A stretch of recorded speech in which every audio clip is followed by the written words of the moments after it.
ایک زازان نام کا نا گویا تھا، آواز بڑی سریلی تھی۔ شراب خانے میں جب محفلیں سجتی تھی تو معاذ اللہ وہ گانے گایا کرتا تھا، سریلی آواز تھی۔ حضرت عبداللہ ابن مسعود حضور کے صحابی، حضور نے فرمایا عبداللہ ابن مسعود اسی طرح قرآن پڑھتے ہیں جس طرح میرے اوپر نازل ہوا تھا۔ عبداللہ ابن مسعود نا چھوٹا قد اور پتلی پتلی ٹانگیں تھی حضرت عبداللہ ابن مسعود کی۔ ایک دن درخت پہ چڑھے ہوئے تھے تو کچھ لوگوں نے نا، بچے کرتے ہیں نا مذاق، معاذ اللہ کچھ نے کہا کتنی پتلی ٹانگیں۔ اللہ کے محبوب علیہ السلام نے فرمایا قیامت کے دن عبداللہ ابن مسعود کی ٹانگوں کا وزن احد پہاڑ سے بھی زیادہ ہوگا۔ زبردست صحابی ہے، اور حضور نے فرمایا میں نے جس کو گورنر بنایا، کسی جگہ امیر بنایا، مشورہ کر کے بنایا، اگر میں کسی کو بغیر مشورے کے امیر بناتا تو عبداللہ ابن مسعود کو بناتا۔ حضرت عبداللہ ابن مسعود گزر رہے تھے تو وہ جو زازان نام کا گویا تھا وہ گانے گا رہا تھا، سریلی آواز کانوں میں آئی، کھڑے ہو کے کہنے لگے کون ہے؟ کہا جناب زازان نام کا گویا ہے۔ مصطفیٰ کریم کے شانوں والے غلام کی زبان سے لفظ نکلے، کتنی سونی آواز ہے، کاش یہ قرآن پاک کی تلاوت کرتا۔ اللہ اکبر، کاش کوئی ایسا ہو تو صحیح جو ہمیں کہے کہ کاش یار تو قرآن پڑھتا، کتنی سونی آواز ہے، کاش تو نعت پڑھتا۔ کوئی کہے تو صحیح، کوئی کہتا ہی نہیں، کوئی کہتا ہی نہیں کتنا سونا چہرہ ہے، کاش اس پہ داڑھی ہوتی، کوئی کہتا ہی نہیں میری ملت کے جوانوں۔ حضرت عبداللہ ابن مسعود کہنے لگے کاش یہ قرآن پاک پڑھتا، یہ کہہ کے چلے گئے۔ باہر وہ نکلا نا، جب سارے لوگ باہر نکلے اس معاذ اللہ بری مجلس سے، تو چیم گوئیاں ہو رہی تھی کہ آج تو یہاں حضرت عبداللہ ابن مسعود بھی آئے تھے۔ تو زازان سے کسی نے کہا کہ آج نا حضرت عبداللہ ابن مسعود نے تیری آواز سنی، تیری آواز۔ تو وہ کہہ رہے تھے کاش اتنی سونی آواز سے قرآن پڑھتا تو مزہ آتا، کاش۔ وہ کہنے لگا نبی پاک کے صحابی نے میرا نام لیا، گویا ہو کے میرا ذکر کیا ہے۔ حضرت عبداللہ ابن مسعود نے میرا نام لے کے کہا کہ کاش میں قرآن پڑھتا، اور میرے لیے کہا مصطفیٰ کے صحابی نے، حضور سے قرآن سیکھنے والے کی خواہش ہے کہ میں قرآن پڑھوں۔ دوڑے گئے، کدھر ملیں گے عبداللہ ابن مسعود؟ فلاں جگہ غسل کیا، وضو کیا، پیروں میں لگ گئے جا کے، کہنے لگے سونیا جس کے قرآن پڑھنے کی تعریف مدینے والے کریں، وہ میرے بارے میں کہے کہ مجھے قرآن پڑھنا چاہیے تھا، آج سے میں نے ٹھوکر ماری سارے گانوں کو، سکھاؤ مجھے قرآن، میں قرآن ہی پڑھا کروں، میں قرآن پڑھوں گا، میں پڑھ کے سناؤں گا، لوگ میری زبان سے اللہ کے کلام کی تلاوت سنا کریں گے۔ کوئی بیٹھا ہوا مجھے دور دعا دیتا ہے، میں ڈوبتا ہوں سمندر اچھال دیتا ہے۔ دیکھیں نا، انسان پر اگر کوئی شخص نیکی کر دیتا ہے، احسان کر دیتا ہے، تو انسان اس کے سامنے پھر گردن نہیں اٹھا سکتا، یار یہ میرے مشکل وقت کا دوست ہے، اس نے میرے ساتھ نیکی کی، کبھی بھی گردن نہیں اٹھائے گا، جھکا کے رکھے گا۔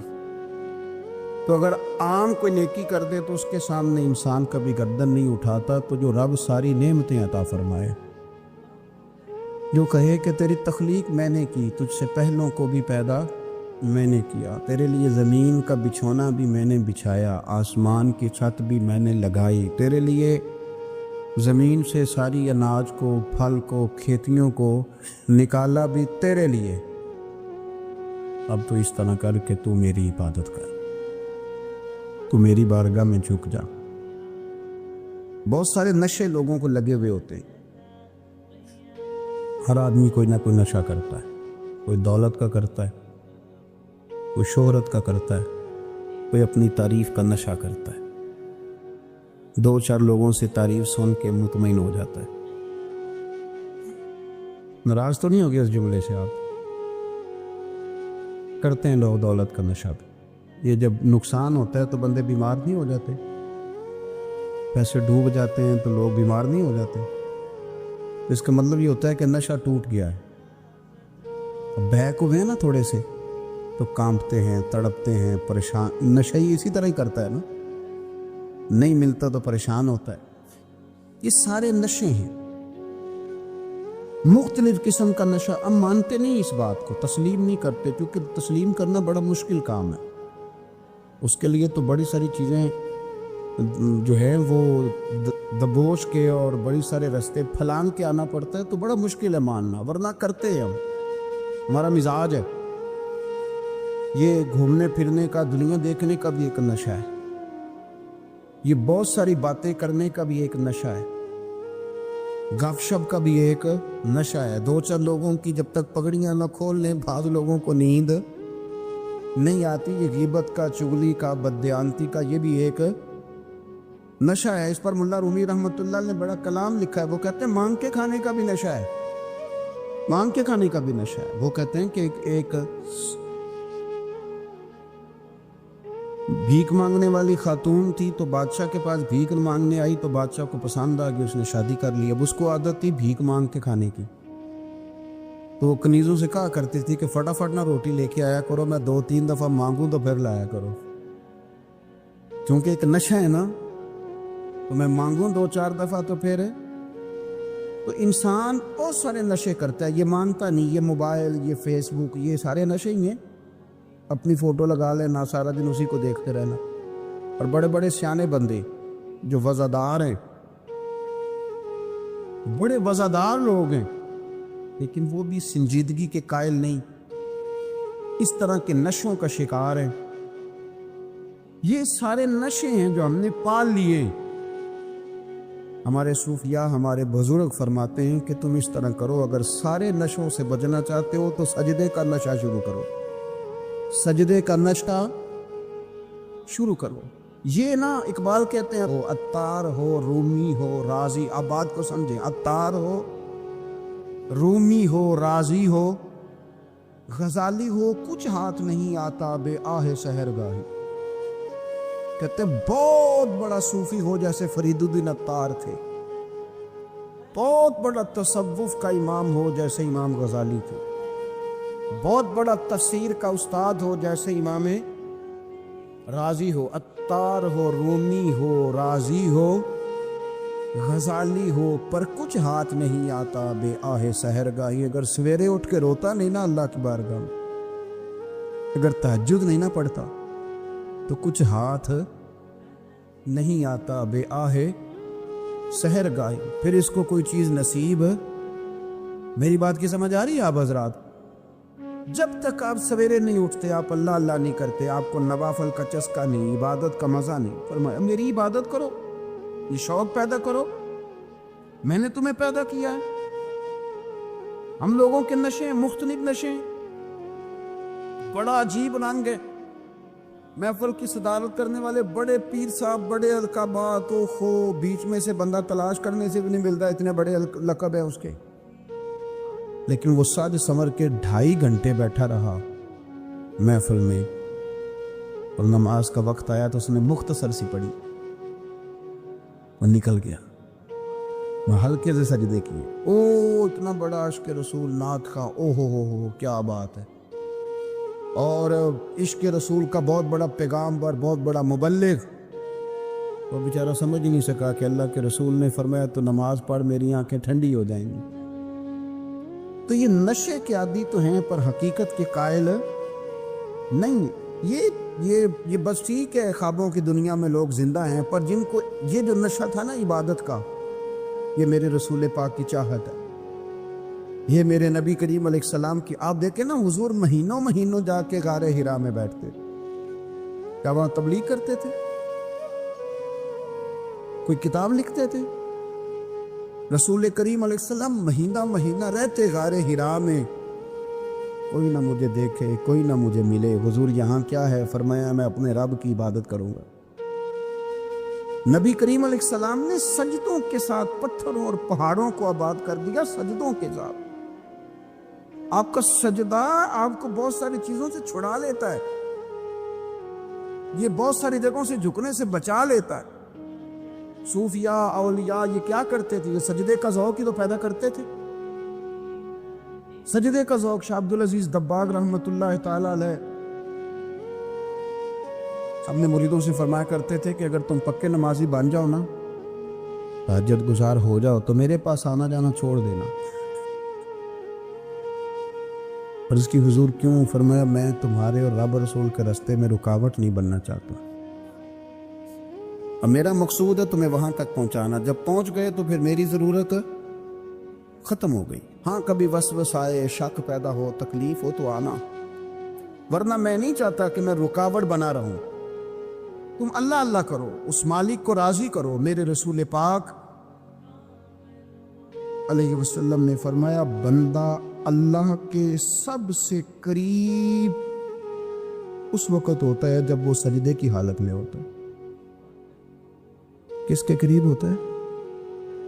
اللہ کے سب سے قریب ہوتا ہے وہ بڑا نیڑے ہے رب کے، بڑا قریب ہے، اس لیے کہ وہ حالت سجدہ میں، وہ جب سجدے کرتا ہے نا، اس کی بارگاہ میں جب جھک جاتا ہے۔ آپ ذرا سجدے کی کیفیت دیکھیں نا، زبان بھی یہاں ہے، آنکھ بھی یہاں ہے، کان بھی، عقل بھی ساری، اس نے سارا کچھ رکھ دیا سجدے۔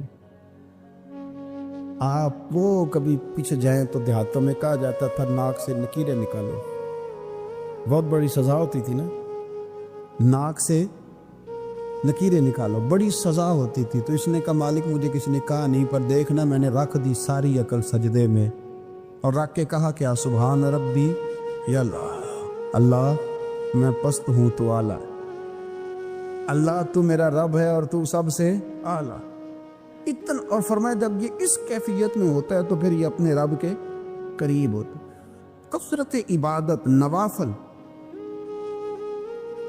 ہمارے ہاں عمرے کی قرآن اندازی محفلوں پہ ہونے لگ گئی ہے، حالانکہ حدیث سے ثابت نہیں۔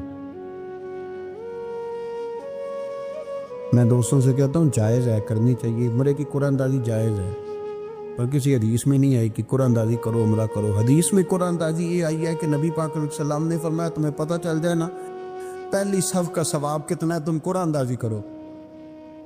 عمرے کی قرآن اندازی کا تو پوسٹر چھپتا ہے، تو یہ والی قرآن اندازی کب ہونی ہے؟ ہونی چاہیے کہ نہیں؟ حضور نے فرمایا تمہیں پتہ چلے کہ اس کا ثواب کتنا، تو تم قرآن اندازی کرو، تم قرآن ڈالو۔ جب آپ نماز پڑھ رہے ہوتے ہیں، جب آپ کا مصلی آباد ہوتا ہے، صلاح الدین ایوبی ایک بزرگ سے ملاقات ہو گئی بیت المقدس پر، قبضہ تھا عیسائیوں کا، تو صلاح الدین بڑے پریشان تھے۔ وہ بابا جی کہنے لگے پتر کیا ہوا؟ کہنے لگے حضور پتہ چلا ہے دشمن کے 2 بحری بیڑے اسلحہ لے کے آ رہے، مسلمان پہلے ہی کمزور ہیں، اور اب اگر 2 بحری بیڑے اور آ گئے تو حضور مسئلہ بن جائے گا۔ تو میں پریشان ہوں کہ کس طرح یہ کم مسئلے والی ہماری فوج ہے کیسے مقابلہ کرے گی۔ تو بابا جی کہنے لگے پتر اس طرح کرنا، آج رات تو بھی دعا کرنا اور میں بھی کروں گا، تو بھی دعا کرنا، آپ ناراض نہ ہونا، ہم تو پیروں والے ہیں، ہم تو پیروں کے نوکر غلام ہیں، ہمارا تو گزارا ہی نہیں، ہمیں تو ملتا ہے سارا کچھ وہاں سے۔ پر میرا سوال یہ ہے کہ تعویذ لینے جاتے ہو نفل کیوں نہیں پڑھتے؟ رات اللہ اللہ کیوں نہیں کرتے؟ یہ بھی تو ہمارے بزرگوں کا ہی طریقہ ہے، انہوں نے تو ہمیں سکھایا ہے۔ صلاح الدین ایوبی سے بزرگوں نے کہا کہ رات آج نا اللہ اللہ کرنا، تو میں تیرے لیے دعا کروں گا، تو بھی دعا کرنا۔ تو بندہ جب دکھی ہوتا ہے تو سجدہ کرتا ہے، تو پھر ہی تو مصلی بھیگ جاتا ہے، پھر ہی تو مزہ آتا ہے۔ سکھی بندہ تو کعبے جا کے نہیں روتا، دکھی تھے، تکلیف تھی، تو سر رکھا سجدے میں تو تڑپ گئے۔ اور وہ بابا جی کہتے ہیں میں مسجد آیا تو صلاح الدین چیخے مار کے رو رہا تھا اور کہہ رہا تھا مالک میں کوئی اپنی شان کے لیے تو نہیں نہ لڑ رہا، اللہ کو میں کوئی قبضوں کے لیے تو نہیں لڑ رہا، مالک تیرے لیے لڑ رہا ہوں، مجھے بے آبرو نہ کرنا، میری مدد فرما لو۔ کہتے ہیں میں آیا تھا کہ مسجد میں دعا کروں گا، پر صلاح الدین ایوبی کو روتے دیکھا تو میں لوٹ گیا۔ تو سویرے صلاح الدین ملے تو بڑے خوش تھے۔ میں نے کہا پتر کیا ہوا؟ کہنے لگے حضور وہ بحری بیڑے 2 آ رہے تھے نا اسلحہ لے کے، دونوں ڈوب گئے پانی میں ڈوب گئے۔ تو بابا جی کہنے لگے صلاح الدین وہ پانی میں نہیں ڈوبے، وہ تیرے آنسوؤں میں ڈوب گئے، وہ غرق ہو گئے، وہ جو تو نے مصلی بات کیا تو وہ تیرے آنسوؤں میں ڈوب گئے, وہ غرق ہو گئے, وہ تباہ, اتنے قیمتی تھے تیرے آنسو کے بہا لے گئے دشمن کے بحری بیڑوں کو. میرے بھائی ٹھیک ہو گیا جی, میرے عزیز سمجھ لیں اس بات کو ہمیشہ کے لیے, اور اس پر غور کر لیں اچھے طریقے سے کہ میرے رسول کریم سید عالم صلی اللہ علیہ وسلم نے نا ہماری توجہ دلائی, حضور نے ہمیں بتلایا, ہمارا ذوق بڑھایا عبادت کی طرف. ایک صحابی تھے حضرت ابو فاطمہ رضی اللہ تعالیٰ عنہ, یہ ترمذی شریف کی حدیث ہے. نبی پاک علیہ السلام نے فرمایا, ابو فاطمہ قیامت کے دن مجھ سے جلدی ملنا چاہتے ہو کہ دیر کے ساتھ؟ تو کہنے لگے, حضور کون ہوگا جو دیر سے ملنا چاہے, ہم نے تو جان دے دی وعدہ دیدار پر. اعلیٰ حضرت فرماتے ہیں جان دے دی وعدہ اور نقد اپنا دام ہو ہی جائے گا. مجھے لگتا ہے کہ یہ سودا نقد و نقد ہو جانا ہے, کیونکہ ہم نے جان دے دی وعدہ دیدار پر. آپ نے وعدہ کیا تھا کہ مریں گے تو پھر زیارت ہوگی, تو مر گئے ہم زیارت کی خاطر. جان دے دی وعدہ دیدار پر, تو نقد اپنا دام ہو ہی جائے گا. اے رضا ہر کام کا ایک وقت ہے, دل کو بھی آرام ہو ہی جائے گا. تو حضرت ابو فاطمہ رضی اللہ تعالیٰ عنہ سے نبی پاک صلی اللہ علیہ وسلم نے فرمایا, جلدی ملنا چاہتے ہو کہ دیر سے؟ عرض کی, حضور فٹافٹ ملنا ہے, میں نے قیامت کے دن آپ سے جلدی ملنا ہے. تو نبی پاک علیہ السلام نے فرمایا, پھر اس طرح کرنا, دنیا میں رہ کے سجدے زیادہ کرنا, پھر سجدے زیادہ کرنا, قیامت میں ملاقات جلدی ہو جائے گی, قرب ملے گا تمہیں. اپنے بچوں کے اندر لیکن ہم شوق پیدا کرتے ہیں, ہمیں صحیح لفظ نہیں بولنے آتے, پر ہم بچوں میں شوق پیدا کرتے ہیں کہ پتر ڈاکٹر بن جائے گا تو بڑا نفع کرے گا, تو لوگوں کی خدمت کرے گا, ملک و ملت کی خدمت کرے گا, تیرے ابا کا نام روشن ہوگا, تیرے دادا کی تعریفیں ہوگی. ہم یہ ذوق پیدا کرتے ہیں. ہم اپنے نوجوانوں کے اندر یہ فکر پیدا کرتے ہیں, انہیں ہم سمجھاتے ہیں کہ میاں جب تم پڑھو گے, محنت کرو گے, تو فلاں آدمی کی طرح تمہارا نام ہوگا. یہ جتنا ذوق ہم بچوں کے اندر ان چیزوں کا پیدا کرتے, ہمیں حکم ہے کسی طرح ہم ذوق پیدا کریں کہ پتر نماز پڑھے گا تو اللہ راضی ہو جائے گا, تو سجدہ کرے گا. دیکھیں نا میرے رسول کریم علیہ السلام نے فرمایا, 7 سال کے بچے کو مسجد لے کے جاؤ, یعنی اسے شوق دلاؤ, اس کے اندر یہ خاصیت پیدا کرو کہ اس کا دل کرے مسجد میں جانے, اس کے اندر یہ خصوصیات لاؤ کہ وہ ہمارے ہاں نا ہر چیز کو پروموٹ کیا جا رہا ہے, ہر چیز کو, یعنی سر سنگیت سکھانے کے لیے اکیڈمیاں بن گئی, ہر شے پروموٹ ہو رہی ہے. عبادت کا جذبہ کم ہوتا جا رہا ہے, اللہ کا ذوق ہمارے اندر نہیں رہا. اور اتنا مشکل ہم نے اپنے لیے بنا لیا ہے کہ وہ بندہ جو بڑی زبردست مذہبی گفتگو کر رہا تھا اور تگڑی بات کر رہا تھا, کیا بات ہے, لیکن نماز کے بارے میں کمزوری دکھا جاتا ہے, نوافل کے بارے میں وہ چپکے سے نکل جاتا ہے. امام احمد بن حنبل رحمۃ اللہ تعالی علیہ, مسند امام احمد بن حنبل 14 جلدوں میں ہے مارکیٹ میں, اور مجھے تو خیر پسندی بڑی ہے, میں نے کئی دفعہ پڑھی ہے. اور کیا بات ہے امام احمد بن حنبل, کیسے تگڑے قسم کے محدث تھے, اور اللہ نے کتنا انہیں اعزاز عطا فرمایا ہوا. یہ کوڑے بھی کھاتے تھے دین کی خاطر, سارا کرتا لہو سے بھر بھی جایا کرتا, بڑا اعزاز والا شخص تھے, بڑے اعزاز والے. حدیثیں جمع کرنا, حدیثیں لکھنا, حدیث پڑھانا, سارا دن رہتے تھے. کہہ سکتے تھے کہ میں کر تو رہا ہوں کام, اور حدیث بھی موجود ہے کہ عالم عابد سے افضل ہوتا ہے, پر اس کے باوجود امام احمد بن حنبل رحمۃ اللہ علیہ 300 نفل فرض نمازوں کے علاوہ پڑھا کرتے, 300 نوافل روز پڑھا کرتے تھے. ان کے بیٹے نے کہا ابا جی مکان خریدنا ہے تو وہ جگہ کہاں کر کے لوں, بہت ساری آبادیاں, تو فرمایا پتر وہاں لینا جہاں مسجد قریب ہو. میرے رسول کریم سید عالم صلی اللہ علیہ وسلم اتنا پسند کرتے مسجد کو, اتنا پسند کرتے نماز کو, کہ رسول کریم صلی اللہ علیہ وسلم تہجد کی نماز بھی پڑھتے, پھر حضور فجر کی نماز بھی پڑھتے. نبی پاک وتر کو الگ کر کے پڑھتے, عشاء کے ساتھ نہیں پڑھتے. یہ تو ہم اس لیے اجازت دی ہمارے بزرگوں نے کہ بعد میں اٹھے گا کون علیحدہ وتر پڑھنے کے, عشاء کے ساتھ پڑھ لیں، وطر پڑھتے، تہجد پڑھتے، فجر پڑھتے، اشراق پڑھتے، چاشت پڑھتے، پھر مغرب کی نماز کے بعد 6 رکعت اوابین پڑھتے، پھر رات کو صلاۃ اللیل پڑھتے۔ سیدہ عائشہ صدیقہ کہتی ہیں زمانہ سو جاتا اور میرے رسول مصلی بچھا کے کھڑے ہو جاتے۔ او یار، کھیتی باڑی کر کے نہیں، محنت مزدوری کر کے نہیں، جناب عائشہ کہتی ہیں میں یہ بھی دیکھتی کہ حضور ایک آیت شروع کرتے تو ساری رات اسی کو پڑھتے، اور میری نظر جاتی تو قدم مبارک پہ ورم آ جاتا۔ یار نماز پڑھ پڑھ کے، اتنی مشقت کر کے، اتنی جد و جہد کر کے ورم آ گیا، یا رسول اللہ اتنی محنت کیوں کرتے ہو؟ فرمایا افلا اکون عبدا شکورا، کیا میں اپنے رب کا شکر گزار بندہ نہ بنوں؟ صحابہ کا ذوق عبادتوں کا، ریاضتوں کا، تلاوتوں کا، طبیعت ہے ان کی۔ مستدرک کے اندر حدیث ہے، رسول کریم صلی اللہ تعالی علیہ وآلہ وسلم کی پیاری زوجہ حضرت عائشہ صدیقہ رضی اللہ تعالی عنہ فرماتی ہیں نبی پاک کی بارگاہ میں عرض کیا گیا یا رسول اللہ صلی اللہ تعالی علیہ وسلم ذرا ارشاد فرمائیے گا عورت پر سب سے زیادہ حق کس کا ہے؟ حضور ذرا بتلائیے گا عورت پر سب سے زیادہ حق کس کا ہے؟ تو یہ کسی مفتی کا قول نہیں، یہ کسی دانشور کی رائے نہیں، یہ اس محبوب کا قول ہے جنہیں اللہ تبارک و تعالی نے دنیا میں راحت اور آرام دینے کے لیے مبعوث فرمایا ہے۔ یا رسول اللہ صلی اللہ علیہ وسلم عورت پر سب سے زیادہ حق کس کا ہے؟ تو حضور نے فرمایا اس کے خامند کا۔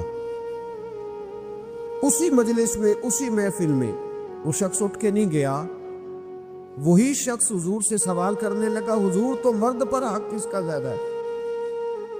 عورت پر تو میں نے پوچھ لیا، نیا شخص نہیں آیا، نیا آدمی نہیں آیا۔ اسی نے اسی مقام پر اسی جگہ کھڑے ہو کے سوال کیا کہ یا رسول اللہ صلی اللہ علیہ وسلم اب یہ بھی ارشاد فرما دیجئے کہ مرد پر سب سے زیادہ حق کس کا ہے؟ نبی پاک نے فرمایا اس کی ماں کا۔ عورت پر سب سے زیادہ حق کس کا ہے؟ اس کے شوہر کا۔ اور مرد پر سب سے زیادہ حق کس کا ہے؟ اس کی ماں کا۔ یہ حقوق، یہ تعین ہے جو نبی پاک صلی اللہ علیہ وسلم نے کر کے دیا۔ یہ حقوق کی وہ والی وضاحت ہے، اور یہ ہر آدمی کا وہ والا مقام ہے جو میرے محبوب علیہ الصلوۃ والسلام نے اپنی امت کو خود بتایا ہے کہ یہ اس کی جگہ ہے اور یہ اس کی جگہ ہے۔ اب یہاں ایک بات اور قابل غور ہے، مرد کے عورت پر بھی حقوق ہیں، عورت کے مرد پر حقوق ہے۔ انشاءاللہ تعالیٰ ایک موضوع آ رہا ہے، اس میں ان چیزوں کی کچھ زیادہ وضاحت کروں گا، یہاں صرف اشارہ دیتا ہوں۔ نبی پاک صلی اللہ علیہ وسلم کی خدمت میں ایک عورت حاضر ہوئی، اس نے عرض کی یا رسول اللہ صلی اللہ علیہ وسلم مجھے بتائیے گا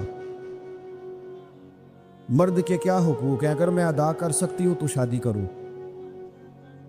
حضور ذرا بتلائیے گا۔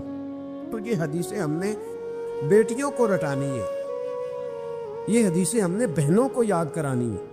میرے نبی پاک علیہ الصلوۃ والسلام سے پوچھا، امام حاکم نے لکھا ہے کتاب البر کے اندر، اس کو ابن جوزی علیہ الرحمٰن نے نقل کیا ہے، یا رسول اللہ صلی اللہ علیہ وسلم مجھے بتائیے گا خامند کے حقوق کیا ہے؟ اور خاتون عرض کرتی حضور اگر تو میں ادا کر سکتی ہوئی تو نکاح کروں گی ورنہ نہیں کروں گی۔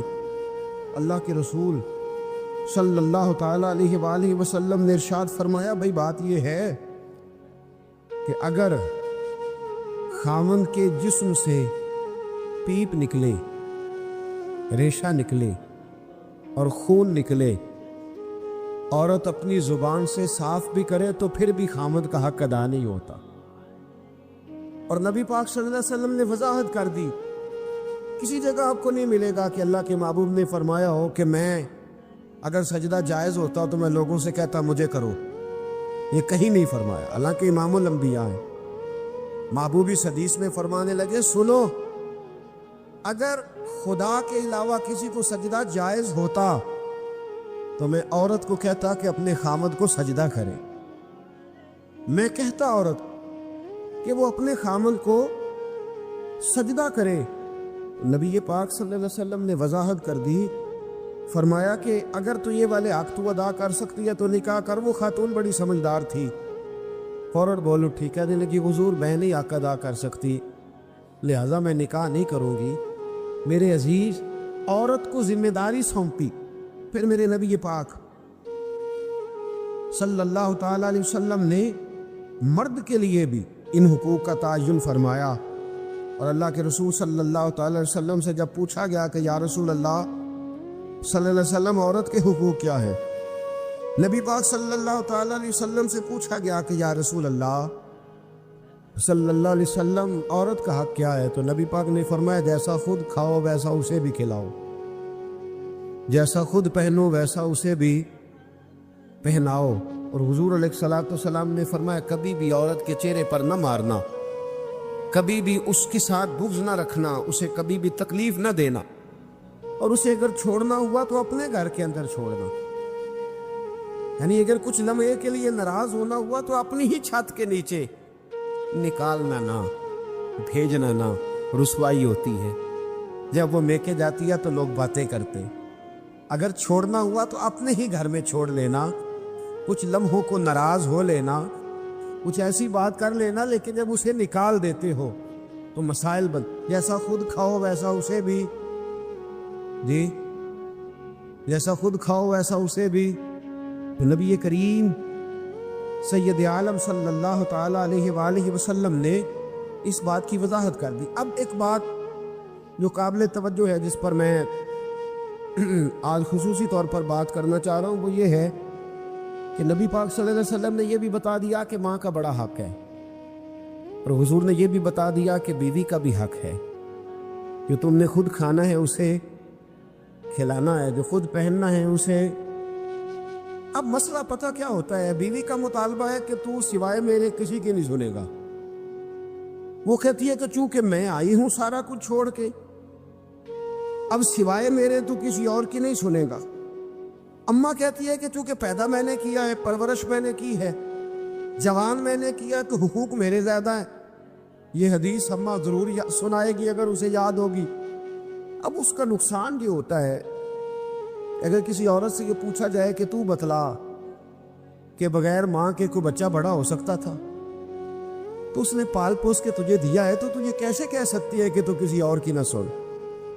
اور اگر اماں سے بندہ کہے کہ تو خود ہی گئی تھی اس کو دیکھنے، تو ہی اس کو لائی ہے، اب کس طرح کر کے یہ ممکن ہو سکتا ہے کہ خاتون خانہ جو نکاح کر کے آئی ہے، جس کے حقوق کا تعین خود نبی پاک صلی اللہ علیہ وسلم نے فرمایا، اس کو حق نہ دیا جائے؟ کچھ حقوق میاں بیوی کے ہیں، کوئی شخص وہاں بھی تقاضا نہ کرے، کوئی بہن تقاضا نہ کرے کہ میرا بھائی کسی بھی طور پر بیوی کی کوئی بات نہ مانے اور صرف وہ میری طرف ہی توجہ رکھے، کوئی ماں یہ تقاضا نہ کرے، اس لیے کہ اس کے حقوق بھی اللہ اور اس کے رسول نے بیان فرمائے۔ اور کوئی بیوی کسی جگہ یہ تقاضا قطعاً نہ کرے، کسی مقام پر یہ تقاضا نہ کرے کہ وہ کہے کہ تو بہن کی طرف نہیں دیکھے گا، تو اماں کی بات نہیں سنے گا۔ اس سے آگے بڑھ کر ایک اور بات ہے، اس پر بھی ضرور غور فرمائیے گا۔ اگر شوہر چاہتا ہے میری بیوی میرے ماں باپ کی عزت کرے، ان کا اکرام کرے، اچھے لفظوں میں ان کو یاد کرے، تو بیوی کے ماں باپ بھی ماں باپ ہی ہوتے، اس کے بہن بھائی بھی بہن بھائی ہوتے۔ اگر تو ان کا نام اچھے لفظوں کے ساتھ پکارے گا، ہمارے معاشرے میں کچھ چیزیں شرم کا باعث ہے، کہتے مجھے شرم آتی ہے جملہ کہتے، لوگ چھیڑتے، بچے باتیں کرتے۔ میرے رسول پاک صلی اللہ علیہ وسلم نے فرمایا تیرے 3 باپ ہیں۔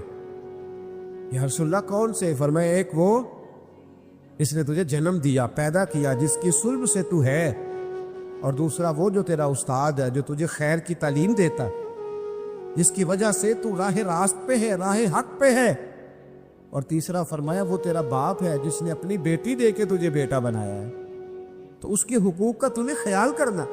یہ کس طرح کی بات ہوئی کہ تو بیوی سے یہ تو تقاضا کرے کہ میں نے آج آ کے دیکھا ہے کہ میری اماں بیٹھی، تم روٹی نہیں پوچھی، اور جب اس کی اماں آئے تو پھر تیرے طور طریقے بدل جائیں، تیرا سٹائل ہی بدل جائے، تو ان کا نام لے تو تیری یا تو تیرے لبوں پر طنز یا ہنسی ہو، یا تیرے جملوں کے اندر سخت پن ہو.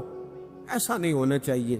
انسان کو ہر رشتے کو اس کی جگہ پہ رکھنا چاہیے, ہر رشتے کو اس کا مقام دینا چاہیے, ہر رشتے کو اس کا وقار دینا چاہیے. نبی پاک صلی اللہ علیہ وسلم تشریف فرماتی حضرت عائشہ صدیقہ کہ ایک بوڑھی عورت آ گئی. اس عورت نے جب آ کر کے دروازے پہ دستک دی اور جب وہ بولی نا, اس نے گفتگو کی, اس کے جملے محبوب کے سماعت اقدس سے ٹکرائے. کہتی اللہ کے محبوب جلدی سے اٹھ کے بیٹھ گئے. حضور نے اس بوڑھی کا استقبال کیا اور حضور نے اسے بٹھایا. فرماتی ہر آنے والے مہمان کو حضور بڑی عزت دیتے تھے, بڑا نوازتے تھے, ہر آنے والے مہمان پہ بڑا کرم فرمایا کرتے تھے, لیکن اس خاتون کو زیادہ اعزاز دیا. اللہ کے محبوب علیہ السلام نے اس کے لیے کھانا منگوایا, کھجوریں دی, شہد کے ساتھ تواضع فرمائی. فرماتے وہ بی بی باتیں کرتی تو میں دلچسپی دیکھتا. کچھ مہمان ایسے ہوتے ہیں نا جو آئیں تو بندہ کہتا ہے اللہ کرے اب چلے جائیں نا کسی طریقے سے, اور کچھ ایسے ہوتے ہیں جن کو بندہ کہتا ہے اتنی بھی جلدی کیا ہے, ذرا ٹھہر جائیے, ذرا رک جائیے. دل کرتا ہے کہ وہ ذرا بیٹھے, ان سے کچھ اور بات ہو, کچھ بات اور آگے بڑھے. کس میں ہوتی ہے مہمانوں؟ محبوب پاک صلی اللہ علیہ وسلم نے بہت ہی زیادہ اہمیت دی. حضور محبوب کریم علیہ السلام جب وہ باتیں کرتی تو حضور دلچسپی سے سنتے, ان کے سوالات کے جواب بڑی گہرائی اور گہرائی سے دیتے. حضرت عائشہ صدیقہ فرماتی ہیں دیر کے بعد وہ بوڑھی اٹھی, کہا حضور اب میں چلتی ہوں. نبی پاک نے تحائف تیار کیے. ایک صحابی کو کہا ان کے ساتھ جاؤ اور تحفے انہیں دے دو. کہتے ہیں جب وہ بوڑھی چلی گئی تو میرے دل میں خیال آیا حضور اب مسجد جائیں گے, جب رات کو واپس آئیں گے نا پھر میں محبوب سے پوچھوں گی یہ خاتون کون ہے. لیکن حضرت عائشہ کہتی حضور تو گئے نہیں, لیٹ گئے. اور بڑی خوشگوار کیفیت میں نے دیکھی, حضور کی مقدس آنکھیں کھلی اور محبوب کے چہرے پر عجیب سی رعنائیاں. جناب عائشہ صدیقہ کہتی ہے میں آگے بڑھی اور میں نے قدموں پہ ہاتھ رکھ کے رسول اللہ صلی اللہ علیہ وسلم مہمان تو روز آتے, حضور یہ کاشانہ نور ہے, یہاں روشنی لینے والے تو روز آتے, یہ کون سی بوڑھی تھی کہ آئی ہے تو آپ نے اتنا استقبال کیا ہے, اس انداز میں وقت دیا ہے. اور یا رسول اللہ صلی اللہ علیہ وسلم پھر میں آپ کی کیفیات دیکھ کون تھی؟ کہتے حضور اٹھ کے بیٹھے اور میں نے حضور کی آنکھوں میں آنسو چمکتے دیکھے. محبوب فرمانے لگے عائشہ یہ میری پہلی زوجہ سیدہ خدیجہ الکبریٰ کی سہیلی تھی.